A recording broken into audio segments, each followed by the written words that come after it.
there might really be a secret clause that would free Hamilton from Ferrari. In today's video, we need to discuss this topic regarding Günther Steiner's statements, which have sparked a lot of debate about a possible early retirement of Hamilton. Let's look at the dossiers brought to Ferrari, how the development of the single-seater is progressing, and we also need to talk about Mercedes and Toto Wolff's statements, as well as Emerson Fittipaldi's comments on Verstappen.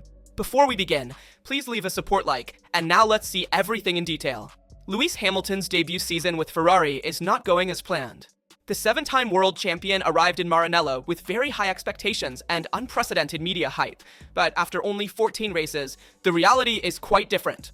Charles Leclerc is significantly more impactful on the track, and Lewis's results are not justifying the initial predictions. However, behind the sporting difficulties, there is a little-known contractual element that could change the future of number 44 in Formula 1, namely a secret clause in his contract with Ferrari. The numbers speak clearly. In 2025, Leclerc has already achieved 5 podium finishes with the red car, confirming his consistency and ability to adapt to the SF25. Hamilton, on the other hand, has only secured 1 pole position and 1 sprint race victory in China. To date, his only moment of glory this season. The rest of the year has been marked by inconsistent performances, with difficulties in finding race pace and maintaining the same rhythm as his teammate. Not surprisingly, in one of his most discussed post-GP statements, Hamilton even joked about the possibility of changing drivers in the last Grand Prix in Hungary after qualifying, when Leclerc secured pole position because he couldn't keep up with Charles. According to what was reported by La Gazzetta dello Sport, Hamilton's contract with Ferrari expires at the end of 2026, but it contains an option for a 3rd year. And here comes the crucial point. The activation of this option is entirely in Hamilton's hands. In other words, it will be Lewis himself to decide whether to continue with Ferrari until 2027 or to end the chapter early. The team, on its part, always intent on following him whatever happens, may have internal statements. Even if sporting results do not materialize, Hamilton remains a strategic investment. His name at Ferrari is a magnet for sponsors and business partners, capable of ensuring visibility and enormous economic returns. On one hand, Ferrari sees Hamilton as a commercial asset of incalculable value. On the other hand, there is also the issue of performance. We must say it clearly. If the gap with Leclerc were to increase, internal and media pressure could push Lewis to seriously consider an early departure. The scenario is clear. If in the coming months Hamilton manages to regain rhythm and confidence, he could consider extending his contract until 2027. However, if frustration continues to grow, we might witness his departure as early as the end of 2025 or in 2026. In a year already challenging for Ferrari, the secret clause adds an extra element of uncertainty. The fate of the Hamilton-Ferrari partnership will not be decided solely by technical results, but primarily by the English champion's willingness to extend. For now, the prancing horse seems ready to keep him regardless, despite the lack of results, but as is known in Formula 1, things can change very quickly, and in this case, only Hamilton will write the final chapter of his career in red. According to Günther Steiner, former team principal of AS, who is a clear and straightforward voice on the future of the drivers, it seems that Hamilton might seriously consider the possibility of an early retirement at the end of 2025. However, his decision will not come immediately. He will decide after the summer break. This is what Günther Steiner said. We know that Hamilton started 2025 with a clear goal, to bring Ferrari back to the top. In this first part of the season, we have seen flashes of Lewis, who struggled a lot in qualifying, often being eliminated in Q1 or even in Q2, unlike Leclerc, who managed to reach Q3, which complicated Hamilton's race, as he was always forced to make up positions. Sometimes he has succeeded, for example in Belgium, other times he has struggled more, such as in Hungary where media frustration also exploded after qualifying, leading him to criticize himself by saying, maybe Ferrari deserves another driver. But we know, these are intense moments experienced after sessions, especially after a disappointing qualifying. So those expressions directed at Hamilton are moments of frustration that surfaced. Hamilton himself knows he is crucial to Ferrari and provides that added value. He is a very strong driver, perhaps not at the peak of his career, but he remains a 7-time world champion. So, in my opinion, the strength he has inside will also push Hamilton to continue in Formula 1. Maybe the idea of an early withdrawal has also been considered, but he immediately dismissed it upon seeing that next year other cars will be driven, there will be new rules, and therefore a different driving style. This is to be navigated. But let's hear exactly what Günther Steiner said. On paper, Hamilton is tied to Ferrari until 2026, with an option for 2027. But in the circus, this doesn't guarantee permanence. Contracts can be dissolved, modified, or terminated if conditions change. Steiner clearly states, it's not useless, but he's not giving what was expected. And he continues to be dissatisfied, and the pressure is enormous. In direct comparison, Leclerc is superior. I had said the idea gives until summer, but so far he hasn't met expectations. For Steiner, age isn't the factor making a difference, nor the absolute quality of the car. Gunter said, "A great driver must adapt to what is available without making excuses." And if many wonder whether the move to Ferrari was a mistake, Gunter Steiner responds sharply. You can't know how it would have gone at Mercedes. Maybe he would have had the same problems. It was still a brave and valid choice. If it doesn't work out, at least he can say, I tried.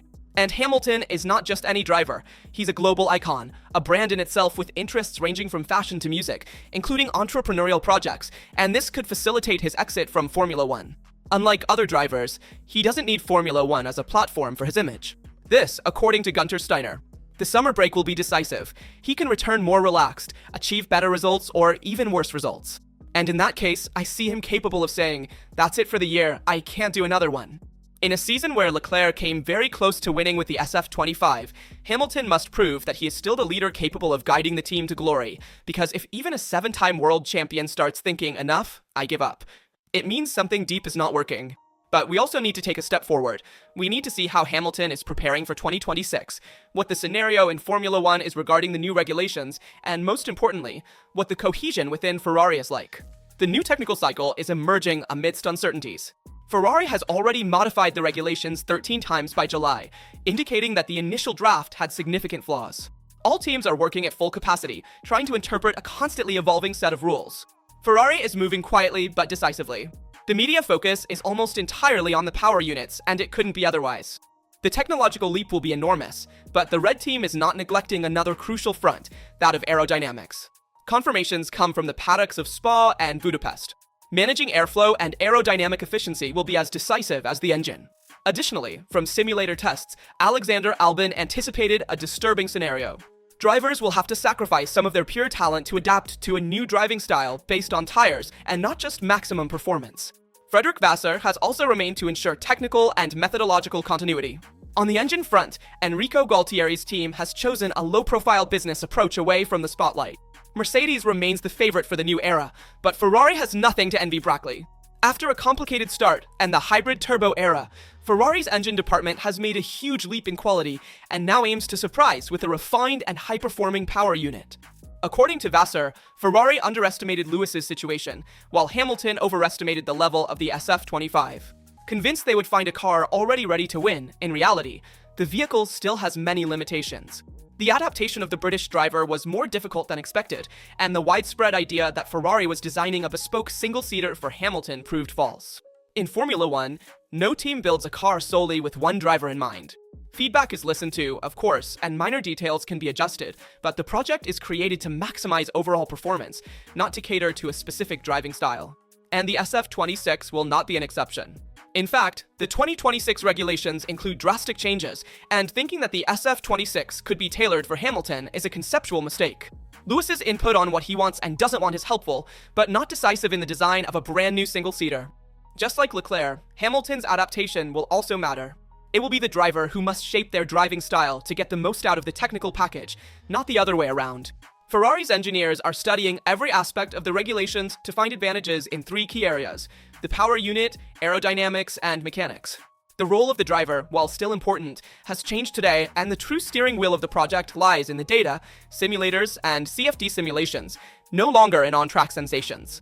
While one side is managing Hamilton's situation and designing the SF26 for next year, on the other side, Mercedes, after achieving several podiums with Russell and reintroducing the previous suspension, not the new one they also used in Canada, showed clear growth in the Mercedes V16 in Hungary.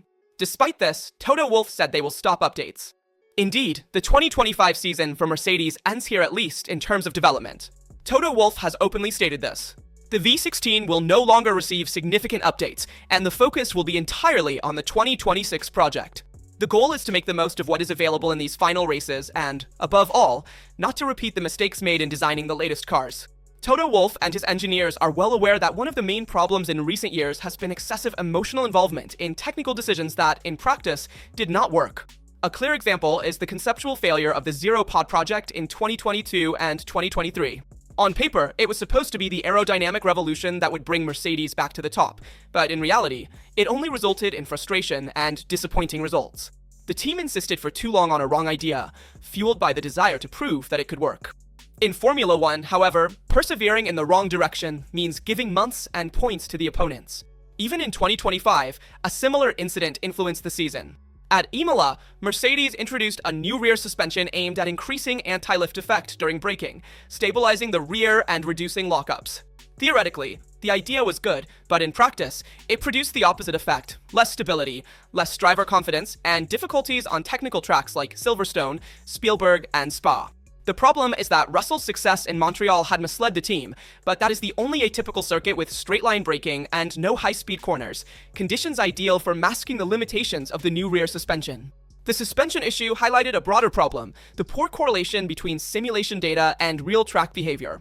Mercedes has invested enormous resources in digital models, but more than once these have produced misleading forecasts. The same Toto Wolff admitted that in certain cases the team had to revert to the analog world to truly understand what was happening on the track. In the end, the rear suspension was removed before the Hungarian GP as a clear rejection, but by then it was too late. Time, energy, and developments had been spent on a solution that did not deliver on its promises. That is why Toto Wolff decided to shelve the V16 and focus entirely on 2026, where the still evolving technical regulations will offer a new opportunity to become competitive again. The lesson for Mercedes is clear. In Formula One, progress cannot be based on the clock or on the desire to make a good idea work at all costs. Cold-headedness is needed to recognize mistakes in time, to stop, and to restart. 2026 will be the real testing ground, but if Brackley cannot bridge the gap between simulations and the track, the risk is repeating the pattern of recent seasons with another year to be archived too quickly. And Mercedes' decision to shelve the V16 project is a good one because now they need to focus solely on 2026. They have two drivers, one relatively young, Russell, and the other, Kimi Antonelli, who is very young, a rookie who debuted this year with the official Mercedes. It is important to maximize the performance of both, make the car more drivable, because this has been a recurring problem for Mercedes for some time. They lack rear grip, first with the Mercedes without side pods, then with the modified rear suspension. Many mistakes made on the track that caused Mercedes to lose time in development, leaving them behind compared to others. In fact, if we criticize Ferrari a lot, despite everything, Ferrari brings updates to the track that work. On the other hand, Mercedes had an update that should be discarded. Ferrari will definitely aim to secure second place in the Constructors' Championship. Mercedes will surely let Ferrari have it because they don't have the cards to fight for the top spot. The car had to go back, so it won't be as performance-oriented as Ferrari in the upcoming races. However, at the same time, Ferrari must focus on 2026 and not leave that battle in Mercedes' hands. Let's see what Emerson Fittipaldi said about Verstappen. Max Verstappen is the absolute reference of modern Formula One. Most of the paddock thinks so, and Emerson Fittipaldi, a two-time world champion, also openly confirms it. In an exclusive interview with Autosport, the Brazilian stated that if he were a team principal today, his first signing would be the Dutch driver from Red Bull. For Fittipaldi, Verstappen is on a different level compared to others. His ability to push the car even in difficult moments is what makes him unique. Even when the car isn't performing well, he carries it on his shoulders, and this is not an unfounded observation. In 2025, despite a less dominant Red Bull compared to previous seasons, Max is third in the championship and has scored 187 points out of the team's 194, leaving just crumbs for teammates Liam Lyon and Yuki Tsunoda. The dominance that earned Verstappen 4 consecutive titles will probably end this year, but his performance remains extraordinary. Red Bull no longer has the technical dominance it once did, yet Max manages to keep the team at the top of the standings, demonstrating that he is a decisive factor regardless of the car. Fittipaldi also spoke highly of Gabriel Bortolito, a Brazilian rookie at Sauber. After a difficult start to the season, with 10 Grand Prix without points, the young driver has begun to shine, scoring points in 3 of the last 4 races and achieving a 6th-place finish in Hungary as his best result so far. In the last 5 sprint qualifying sessions, including those, he defeated Nico Hülkenberg 5-0, indicating steady growth. Fittipaldi has known him since the kart days and believes he has reached an even higher level in Formula One. He has always been a great talent, but now he has also advanced mentally. According to Fittipaldi and Hülkenberg, having a fast and consistent teammate beside you provides a valuable technical benchmark to accelerate learning. In a mid-team group like Sauber, this balance between youth and experience can make the difference in delivering solid results.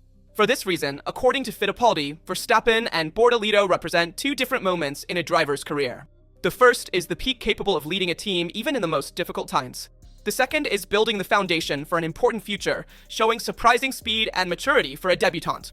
For Fittipaldi, A clear message. In Formula One, pure talent counts, but what sets champions apart is the ability to adapt and make a difference even when the car isn't perfect. And I must say I strongly agree with Fittipaldi. In my opinion, a good pair in Formula One would be Verstappen and Bortolino, in a hypothetical team, because Verstappen is currently the strongest driver on the grid, the one who makes a difference even with the car. We see it, for example, in the difference between Verstappen and the McLarens, where Verstappen has often managed to conquer the pole and has also won some races, despite the fact that the Red Bull car is currently inferior to the McLaren. On the other hand, he is a driver who has grown a lot thanks to Hülkenberg's help, that is Gabriel Bortolino, who grew up in Alonso's kart academy school. He is a consistent but fast driver, which is the most important thing for a rookie. He has made very few mistakes since the beginning of the year, and that is the most important thing for him, trying to maintain consistency from now until the end of the year.